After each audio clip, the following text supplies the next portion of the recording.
juste dire avec fermeté que ça ne passera pas. Cette tentative de restriction de l'espace de la société civile ne passera pas. Cette tentative de musellement de la société civile ne passera pas. Cette tentative de faire en sorte que les jeunes Sénégalais ne s'expriment pas pendant les prochaines élections ne sera pas parce que c'est de ça qu'il s'agit. Y'en a marre n'a pas fait autre chose que d'accomplir et de continuer sa mission de construction d'une démocratie citoyenne et d'une citoyenneté participative et constructive. Il n'y a pas autre chose. Nous n'avons pas fait autre chose parce que dans le temps visé qui est en ce moment, que de poursuivre notre campagne parraine qui vise à sensibiliser les jeunes pour qu'ils retirent leur carte d'électeur et qu'ils participent pleinement aux prochaines élections. Comme nous l'avions fait d'ailleurs en 2011-2012 à travers le programme DAS Fanana. Parce qu'apparemment c'est ça qui est visé. Ndax Sénégal dafa nekk réew moo xam ne dañ ne dëkk yoon la dëkk yoon nag bu ñu koy wax du jëfu nguur ga kese déedéet jëfu askan wala ndax askan wa ñoo bëgg jàmm ba tëral ay yoon ñu wax ko doxale yoon yooyu nag askanu Sénégal tëral nga xam ne jiitu na tey ñi nekk ci bopp réew mi moom moo ñu mun a may ñun waa Y'en a marre ak yeneen association comme li Enda Lutte francophone wala Amnesty wala ñeneen moo leen mun a may ñuy wëyal di dox seen dox tant que mu ngi tënku ci option bu ñu def ñun ne du ñu parti politique société civile la ñu nekk. li ci yemb Y'en a marre mooy dafa seetlu ci jamono ji nga xam mi ngi yee ndaw ndax ñu dem jëli seen carte électeur wote dafa mel ni loolu dañ ko bëgg a nësaxal ñu nësaxal boobu nag du jàll. looloo waral ñu dajaloo fii ci Sénégal société civile bi yëpp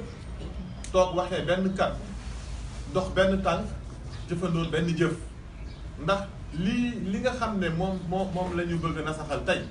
du suñu association yi kese déedéet démocratie bi nga xam ne kenn ku ci nekk yaa ngi ko ŋàbb ca bitim réew di ko ndamoo te bu ñu ñëwee ci biir réew bi bu ko sooxee ñun nag danañu fexe ba démocratie boobu gën a dox ci biir réew. Rappeler une chose, c'est que toutes les actions que nous avons entreprises allaient dans le sens républicain.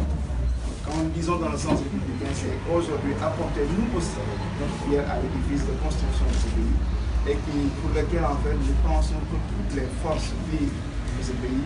doivent y avancer. Le choix de Y'en a marre aussi se précise par une chose, c'est que nous avons pris l'option de travailler avec la jeunesse qui pour nous représente aujourd'hui le dynamisme de ce pays. Si nous travaillons avec les jeunesses qui aujourd'hui dans la perspective envisager un futur autre, un futur qui ressemble à aussi un mieux-être pour toutes ces communautés, que ce soit des femmes ou des jeunes, nous avons besoin aujourd'hui de travailler au mieux avec les jeunes et faire en sorte qu'il y ait un intéressement particulier à ce qui se fait dans ce pays, et puis deuxièmement, quel futur ils veulent s'inventer. Parce que ce futur à inventer, ce ne sont pas seulement les grandes personnes qui vont c'est aussi les jeunes d'aujourd'hui qui doivent envisager un Sénégal autre, un Sénégal meilleur et qui répond véritablement aux besoins qu'ils ont de vie et d'épanouissement. Dans le travail que nous faisons, l'important c'est d'assurer un peu plus de professionnalisme dans le travail que nous faisons. Et le professionnalisme, ça n'a pas été le fait de l'autorité administrative quand est venu le moment de nous donner cette décision. Donc,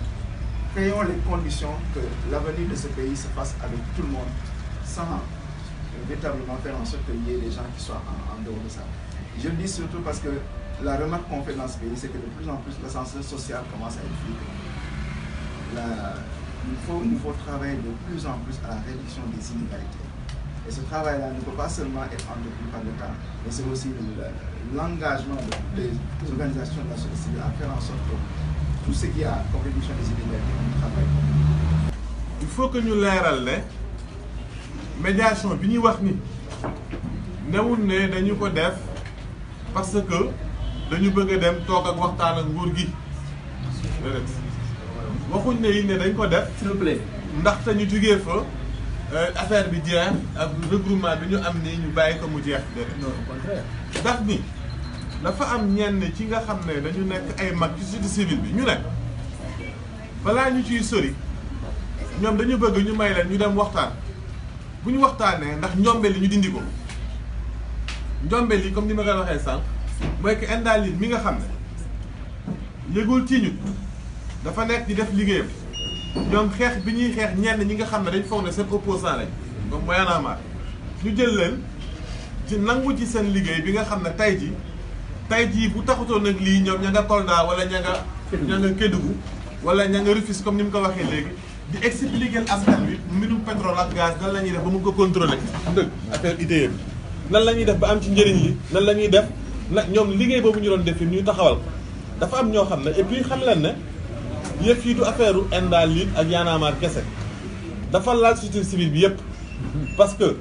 Enda kuréel gu mag gi ci boppam jot na nañ koo taxawal nga tontu dafa war a tontu am na Oxfam am na Open Society ñoom ñëpp la concerné du suñu xeex kese bu doon xeex kese Y'en a marre kese la xëy na QG ba la ñuy def ci parcelle ñu waxtaan mais dafa laal société civile bi yëpp ñii seen jëf ci jëfuñu ko pour ne Y'en a marre kese la déedéet dañ bugg a jaar ci Y'en a marre pour nasaxal doole société civile bi léegi nag comme am na ñenn ci ñun ñoo xam ne ay mag lañu am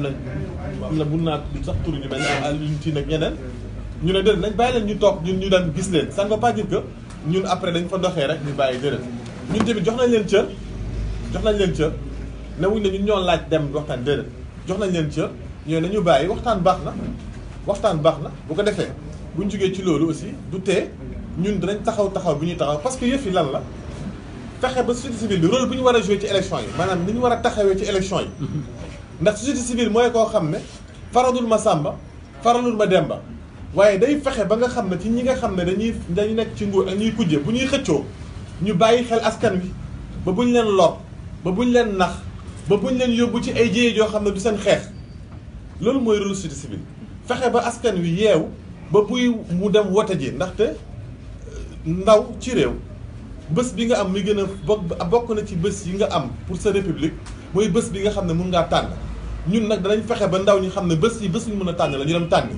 loolu lañ nekkoon ci di ci liggéey ñeneen ñi ci beneen pàcc xëy na am na ñoo xam ne dañ def contrôle citoyen am na ñoo xam ne dañ sol ay gilet dem ci bureau yi loolu yëpp nag àlla fokk mu dëgër du vraiment Y'en a marre benn pàcc rek la ci looloo tax aussi du ñun rek ñooy déterminer nan la ñuy defee ñun ñu dajee fii lu néew lañ ci rek ñu signé déclaration bi am na ñu bëri ñoo xam ne signé nañu d'accord nañu ak yéen ñun ci kuréel bi te tey gisoo leen fii ñu teew donc loolu aussi c'est important que ñu leeral ko. Dernière question à la limite dernière question s'il vous plaît. Il n'y a pas de question. dama ci bëggoon profité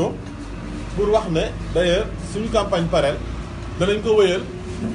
incha allah ci dimanche bi di ñëw ña nga ca Mbour def suñu campagne parrain comme ni ñu ko daan defee def ay caravane waxtaan ak xale yi pour que ñu dem ñaax leen ñu dem bind